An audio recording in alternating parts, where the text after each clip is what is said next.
कामना करता हूं कि उन माओं का आशीर्वाद हम सब पर बना रहेगा। मैं अपनी प्यारी छोटी बहनों का, प्यारे साथियों का, नौजवान भाइयों का, सम्मानित मुझसे बड़े पार्टी के कार्यकर्ता नेताओं का भी आभार प्रकट करता हूं। मैं मीडिया के भाइयों का भी दिल से आभार प्रकट करता हूं और सुरक्षा के साथियों का भी, पुलिस के भाइयों का भी आभार प्रकट करता हूं। प्यारे साथियों, देश में किस तरह के हालात हैं, मैं अपनी बात को शुरू करने से पहले जिन भाइयों ने, चाहे वो सेना के जवान रहे हों या भारत के नागरिक जिनकी जान की हानि हमें अभी पाकिस्तान के साथ जो युद्ध हुआ, जो हालात बने, जिनकी जान गई है, उन 26 परिवारों को, जिनको पहलगाम में जिनके खून को जो है आतंकवादियों ने गिराने का काम किया, मैं उन सभी परिवारों के प्रति भी अपनी श्रद्धांजलि भेंट करता हूं और मैं महापुरुषों से प्रार्थना करता हूं कि महापुरुषों का आशीर्वाद उनके परिवार पर रहे और उनको दुख को सहने की मुक्ति मिले।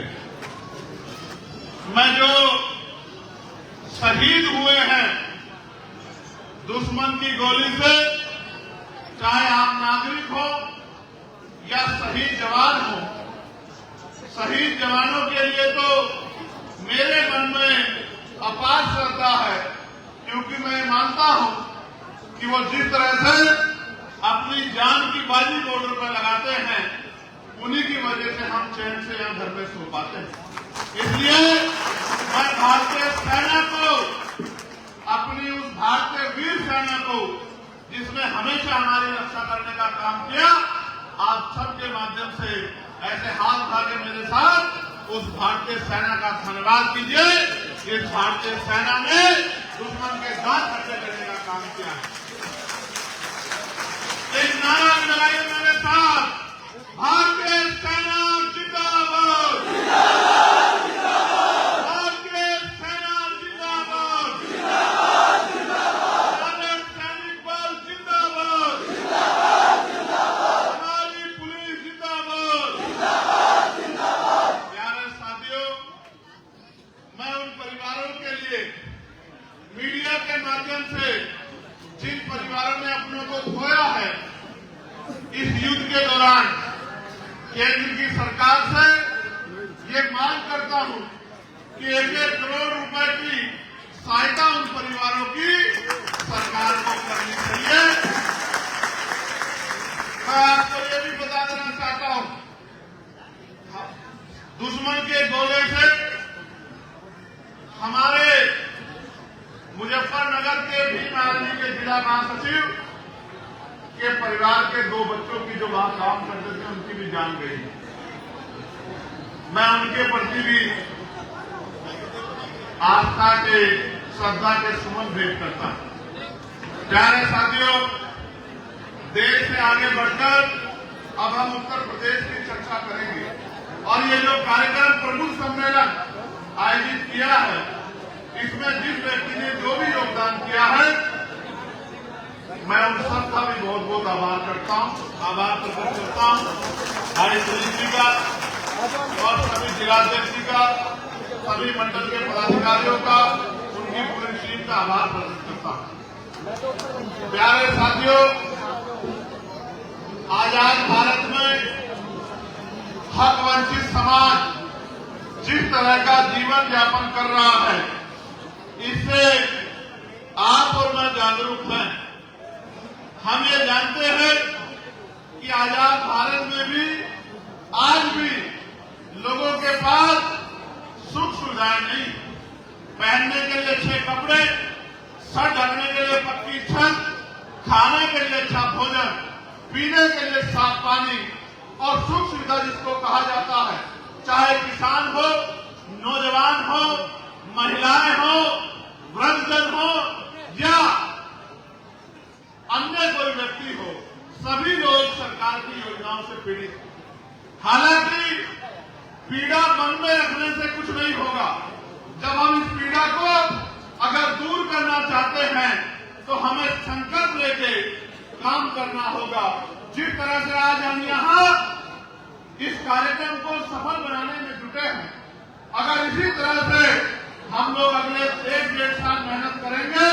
तो मैं विश्वास दिला के कह सकता हूं कि वो दिन दूर नहीं कि उत्तर प्रदेश में आजाद समाज पार्टी का झंडा बुलंद होगा और आजाद समाज पार्टी के जरिए, प्यारे साथियों, आजाद समाज पार्टी के जरिए महापुरुषों का सपना पूरा होगा, समता मूलक समाज बनेगा, बहन बेटियों का सम्मान होगा, नौजवानों को रोजगार मिलेगा, किसानों को उनकी फसल के दाम मिलेंगे, सरकारी कर्मचारियों को भी उनकी पुरानी पेंशन का फायदा मिलेगा और तमाम तरह की जो समस्याएं आपके जीवन में हैं वो भी पॉलिसी बना के उसमें भी आपकी लाइफ को, आपके जीवन को आसान बनाया जाएगा। ये आंदोलन जिसको हम लोग चला रहे हैं, इसके न चलाने से क्या होगा ये भी मैं आपको बताना चाहता हूं और आंदोलन के चलाने से क्या होगा ये भी मैं आपके सामने रखना चाहता हूं। आज हम जब परेशान होते हैं, तकलीफ में होते हैं, किसी समस्या से दो चार होते हैं तो हम ये सोचते हैं कि भाई ये सरकार कब बदलेगी, ये सरकार सही क्यों काम नहीं करती। तो मैं आपको बताना चाहता हूं कि ये सरकार इसलिए सही काम नहीं करती क्योंकि जो सरकारें आज हैं वो अपने एजेंडों पे, अपनी पॉलिसियों पे काम करती है। और मुझे बड़े दुख के साथ कहना पड़ेगा, मैं याद करूंगा एक ऐसे महापुरुष को, क्योंकि ये हापुड़ वो धरती है, बुलंदशहर वो धरती है जहां बाबा साहब अम्बेडकर के आंदोलन की जड़ें, अम्बेडकरवादी आंदोलन की जड़ें बहुत गहरी है। मैं इस बात को बहुत अच्छी तरह से जानता हूं। मैं याद करूंगा गाजियाबाद को और मैं याद करूंगा इस समय पे उस शख्स को जिनका नाम था आदरणीय बीपी मौर्य साहब। मैं बड़ी जिम्मेदारी से कह रहा हूं, अगर उत्तर भारत में माननीय काशीराम साहब से पहले अगर डॉक्टर बाबा साहब अम्बेडकर के आंदोलन की जड़ों को गहराई में पहुंचाने का काम किया, समाज को जागरूक करने का काम किया, समाज को संगठित करने का काम किया, समाज को इस आंदोलन के लिए तैयार करने का काम किया, तो वो आदरणीय बीपी सिंह मौर्य साहब थे। और मैं इसलिए उनकी दिल से इज्जत करता हूं कि उन्होंने, हालांकि बाद में क्या सिचुएशन रही इससे मुझे कोई फर्क नहीं पड़ता, लेकिन मेरे याद है कि उन्होंने चैलेंज कर करके जो है अपने लोगों के स्वाभिमान और सम्मान की रक्षा करने का काम किया, उनकी आवाज को बुलंद करने का काम किया। और एक वो भी समय था जब उनकी रैलियां होती थी तो मैदान छोटे पड़ जाते थे, जब उनकी रैलियां होती थी तो जिधर तक दिखाई देता था नीला झंडा दिखाई देता था। आज तो हम लोग पिछले 2014 से अब तक प्रयास कर रहे हैं और धीरे धीरे हमारी बात भी आगे बढ़ रही है। प्यारे साथियों, मैं आपसे कह रहा था कि अगर आंदोलन नहीं चलेगा तो क्या होगा। बाबा साहब ने कहा था अपने अंत समय में कि मेरे जाने के बाद मेरे बच्चों, अगर आप इस आंदोलन को आगे नहीं बढ़ा सकते तो इसको पीछे मत जाने दें। आप मुझे ईमानदारी से बताओ, अपने दिल पे हाथ रख के बताओ, अपनी समझ से बताओ, जो अधिकार हमें मिलने चाहिए थे क्या वो अधिकार अभी तक हमें मिले हैं? जिस तरह का समाज बनना चाहिए था क्या उस तरह का समाज बना है? क्या जिस तरह की तरक्की भारत को करनी चाहिए थी क्या वो तरक्की आज हमारा देश कर रहा है? हालांकि जब ये युद्ध का मामला हुआ, हमारी भारतीय जनता पार्टी से, उनकी सरकार से लाख हमारा विरोध है, उनकी पॉलिसियों से, उनके विचारों से, लेकिन हमने एक स्वर से सरकार को ये बताने का काम किया, क्योंकि हम प्रथम और अंत्य भारतीय हैं। ये बाबा साहब अम्बेडकर ने कहा था कि हम प्रथम और अंत्य भारतीय हैं। हमने सरकार को ये कहा, अगर हमारे खून के कतरे कतरे की जरूरत पड़ेगी तो हम लोग बॉर्डर में सबसे आगे रख के इस देश के स्वाभिमान सम्मान की रक्षा करने का काम करेंगे। आप ये महसूस करो, हमने ये और पार्टियों से भी आग्रह किया कि सारी पार्टियां आज पार्टी हित त्यागे, आज तमाम चीजों का हित त्यागे और आज देश के साथ खड़े हो जाए। देश एकजुट रहेगा तभी हम लोग दुश्मन का मुकाबला कर पाएंगे। प्यारे भाइयों, माताओं, बच्चियों, बहनों और बुजुर्गों, आप ये महसूस करके देखो, कल सीज फायर लागू हो गया। 5 बजे से कहा गया कि सीज फायर लागू हो गया है, अब दोनों तरफ से कोई हमला नहीं होगा। लेकिन आपने देखा किस तरह से कुछ ही घंटों बाद दोबारा से हमला करके हमें जो है बेवकूफ बनाने का काम पड़ोसी देश में करने का काम किया। हमारी लड़ाई सिर्फ इसी बात के लिए है, सरकार को चाहिए था कि वो इस बार आतंकवाद की जड़ें बिल्कुल निस्तानाबूद कर देती कि दोबारा हमारे सेना के किसी जवान का या हमारे बॉर्डर पर रहने वाले किसी व्यक्ति की जान का जो है वो नुकसान हमें ना उठाना पड़ता। लेकिन फिर भी क्योंकि सरकार ने फैसला लिया और इस बात को हित में रख के फैसला लिया कि युद्ध अच्छी बात नहीं है, फिर भी हमने सरकार के फैसले का स्वागत किया। लेकिन साथियों, आप महसूस करो, जब हम दुश्मन से लड़ते हैं तो हमें एकजुट होना पड़ता है। अगर आज जो जिस तरह का समाज, जिस तरह का प्रदेश, जिस तरह का देश, जिस तरह के अवसर, जिस तरह की सुख सुविधाएं हम चाहते हैं, अगर हम लोग एकजुट नहीं होंगे, भाईचारा नहीं बनाएंगे, अपने अस्तित्व को बचाने के लिए, अपने अधिकारों को बचाने के लिए, अपने आने वाली नस्लों को मान सम्मान का जीवन देने के लिए, तो आप महसूस करो कि फिर कैसे जो है सम्मान का जीवन इस प्रदेश में हमें मिल पाएगा। आप याद करके देखो, जब आंदोलन नहीं चलता था तो तब हमें छूटन पे जिंदा रहना पड़ता था। जो हमें दया के तौर पे दिया जाता था उसी को हम लोग अपना जीवन मान के जीते थे। फिर आंदोलन चला, देश आजाद हुआ, देश में संविधान लागू हुआ और फिर हमें संविधान में अधिकार मिले और आज उन्हीं अधिकारों की वजह से आप और मैं सम्मान का जीवन जीने के लिए संघर्ष कर रहे हैं। अगर मैं आज मेंबर ऑफ पार्लियामेंट बना तो ये भारतीय संविधान को मैं इसका धन्यवाद देता हूं और डॉक्टर बाबा साहब अम्बेडकर को मैं इसका धन्यवाद देता हूं और उन महापुरुषों को मैं इसका धन्यवाद देता हूं जिन महापुरुषों ने अपने बच्चे तक कुर्बान कर दिए, अपना जीवन तक कुर्बान कर दिया और हमें मान सम्मान का जीवन दिलाने के लिए लगातार संघर्ष किया।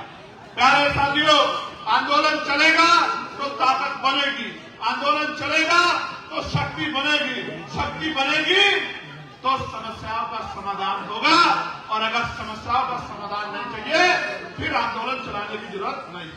मानव काशीराम साहब कहा करते थे कि मुर्दा लोग मिशन नहीं चलाते और जिंदा लोग मिशन को रुकने नहीं देते।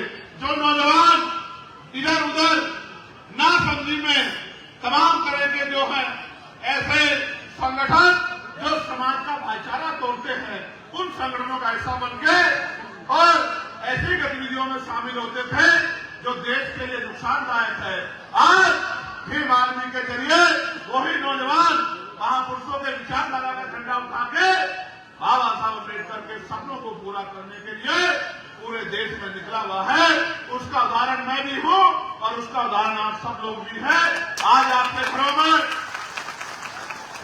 4 साल का 5 साल का बच्चा भी 6-7 साल का बच्चा भी बताओ जय भीम बोलता है नहीं बोलता है? बताओ वो बाबा साहब को मानता है नहीं मानता है? अब अगर आपने बस थोड़ी सी मदद मेरी और कर दी तो मैं आपको भरोसे से बताता हूं कि जो सपना आजादी के परवानों ने देखा था, जो सपना हमारे महापुरुषों ने देखा था, जो सपना संविधान के निर्माताओं ने देखा था, वैसा देश भी बनेगा। कैसा? जहां जाति के आधार पर कोई गैर बराबरी नहीं होगी, जहां धर्म के आधार पर कोई जुर्म जाति नहीं होगी, कोई गैर बराबरी नहीं होगी, जहां कोई छोटा बड़ा नहीं होगा, सब लोग बराबर होंगे, जहां सबको खाने के लिए अन्न की, पहनने के लिए तन ढकने के लिए कपड़े की, सर ढकने के लिए छत की, पीने के लिए साफ पानी की और तमाम तरह की वो सुख सुविधा जिसका अधिकार भारतीय संविधान हमें देता है वो मिलने का काम होगा। ये तभी संभव है जब आपकी ताकत बनेगी और आप भरोसा करके इस लड़ाई को लड़ने की ताकत आजाद समाज पार्टी काशीराम और अपने भाई बेटे चंद्रशेखर आजाद को दोगे, तभी जाके वो अधूरा सपना पूरा होगा जिस सपने की कल्पना आप लोग दिलो दिमाग में करते हैं। मैं आपसे पूछना भी चाहता हूं, कहना भी चाहता हूं, आप ये बताओ, हमारी माए बहनें बैठी हैं, यहां भी बैठी है, पीछे भी बैठी है, जरा एक बार मुझे हाथ उठा के बताओ, जिन्होंने हवाई जहाज का सफर किया हो वो एक बार जरा हाथ खड़ा करके दिखा दे। जिन्होंने हवाई जहाज का सफर किया हो वो बहनें माए हाथ खड़ा करके एक बार मुझे दिखा दे। और मैं मीडिया को भी दिखाना चाहता हूं कि महिलाओं के नाम से हाथ देख के आपको आइडिया लगाना चाहिए कि देश में महिलाएं आज भी उस तरह की तरक्की प्राप्त नहीं कर सकी है जिस तरक्की का सपना डॉक्टर बाबा साहब अम्बेडकर ने देखा है। मैं पूछना चाहता हूं सरकारों से, क्या ये सुख सुविधाएं अधिकार अमीरों के लिए है क्या गरीब महिलाओं का, इन कमजोर वर्गों की बहन बेटियों का कोई सपना नहीं है, इनके जीवन की कोई इच्छा नहीं है? ऐसा क्यों है? प्रधानमंत्री तो कहते थे कि हवाई चप्पल वाला हवाई जहाज का सफर करेगा, यहाँ तो हवाई चप्पल वाले रोटी के लिए परेशान है और कोई पूछने वाला नहीं है। इसलिए मैंने आपके सामने बताया कि आज भी कितनी गड़बड़ाहट है। मैं आपसे भी जानना चाहता हूँ, इसी हापुड़ में, इसी गाजियाबाद में, इसी बुलंदशहर में, इसी आसपास के पश्चिम के जिलों में आप पैदा होगे और यही आपका जीवन खत्म हो जाएगा, ये फैसला किसने किया? आप धन्यवाद दो मेरे साथ डॉक्टर बाबा साहब अम्बेडकर को। अगर वो महिलाओं को संविधान में बराबर का अधिकार नहीं देते तो आज दुश्मन के दांत खट्टे करने वाली बहन सोफिया कुरैशी और व्योमिका सिंह नहीं होती, जिन्होंने ये अगर संभव हुआ तो कैसे हुआ? ये संभव अगर हुआ तो इस वजह से हुआ कि बाबा साहब ने महिलाओं को भी पुरुषों के बराबर माना, वरना आजादी से पहले तो महिलाओं को पैरों की जूती जो है वो समझा जाता था। अगर आज हमारी बहनें देश की सेना में जाके दुश्मन के दांत खट्टे कर रही है, अगर इसका सबसे बड़ा योगदान इसमें किसी का है और श्रेय अगर किसी को जाता है तो वो बाबा साहब अम्बेडकर को और मां सावित्रीबाई फुले और राष्ट्रपिता ज्योतिबा फुले को जाता है। ये बात मैंने आपको क्यों बताई? मैं पूछना चाहता हूं, चलो हवाई जहाज का सफर नहीं किया होगा, हेलीकॉप्टर का सफर तो किया होगा।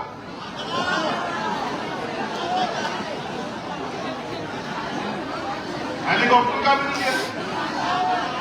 चलो तो छोड़ो, तो आपने एसी वाली रेलगाड़ी का सफर तो किया होगा। एसी वाली रेलगाड़ी का सफर करने वाली मेरी 3-4 माएं हैं और मैं लिख के देता हूं, ये भी वो माएं हैं जिनके बच्चे नौकरी में लगे हैं या जिनका परिवार से कोई आदमी नौकरी पे है, जिन्होंने अपनी माओं को सरकारी रेलगाड़ी में बिठाने का काम किया, एसी वाले रेल में बिठाने का काम। प्यारे साथियों, मैं क्यों पूछ रहा हूं? मैं इसलिए पूछ रहा हूं कि भारत में कहा तो जाता है कि लोकतंत्र है, लेकिन असल में लोकतंत्र नहीं है। मैं इस बात का उदाहरण आपको दूंगा कि लोकतंत्र नहीं है, लोकतंत्र नहीं है। इस बात का उदाहरण आपको दूंगा। मैं आपको बताना चाहता हूं, आप अब आने वाले समय में आपके गांव में प्रधानी का चुनाव होगा, जिला पंचायत का चुनाव होगा, बीडीसी का